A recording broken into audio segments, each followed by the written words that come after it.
How to bind an RC transmitter to a receiver. Imagine the first time you connect your remote control to your RC car or drone. It feels like unlocking a secret code that makes everything come alive. That's what binding is all about. It's the step that links your handheld transmitter to the receiver inside your RC model so they can talk to each other. Without it, your controls won't work, and your vehicle stays still.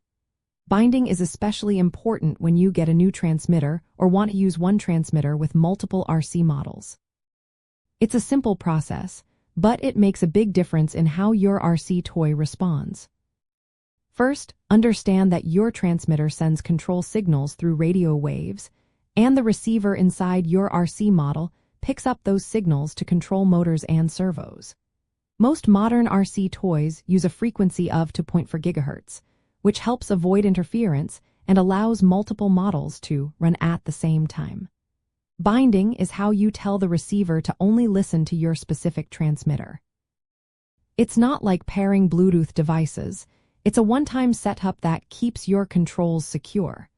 Once bound, the receiver remembers your transmitter until you bind it to another one. To start, gather your equipment. You need your transmitter, the receiver installed in your RC model, and a power source like batteries. Some receivers requiring a small device called a bind plug, which is a jumper that goes into a specific port on the receiver. Others have a dedicated bind button. Always check your manual for the exact method and whether you need a bind plug or just a button. Begin by turning off both your transmitter and your RC model. If your receiver uses a bind plug, insert it into the bind port.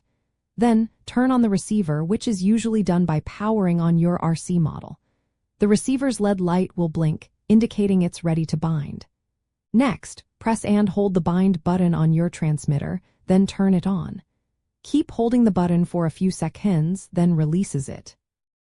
The receiver's LED should stop blinking and stay solid, confirming the bind was successful. Afterward, turn off both the transmitter and receiver again. Remove the bind plug if you used one. Power everything back on and test your controls. Make sure steering, throttle, and other functions respond correctly. If something doesn't work right, double-check that the transmitter and receiver are on the same frequency and that the batteries are fresh.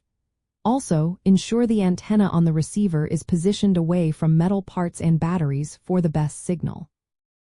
Some receivers have a built-in bind button instead of a bind plug. In that case, press and hold the bind button on the receiver while powering it on, then follow the same steps with your transmitter. High-end systems might use a menu option on the transmitter to start binding, but most RC toys relying on the physical button or plug method. If you have multiple RC models, you can often bind one transmitter to several receivers. Just remember, only one model can be controlled at a time. This makes it easy to switch between vehicles without needing a new transmitter each time.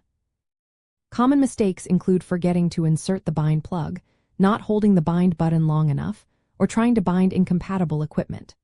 Always read your specific model's instructions because details can vary. Binding is essential for safe, reliable control. It ensures your commands only go to your RC model, preventing interference from nearby devices. Once you get the hang of it, binding becomes a quick and easy step to enjoy your RC toys with confidence.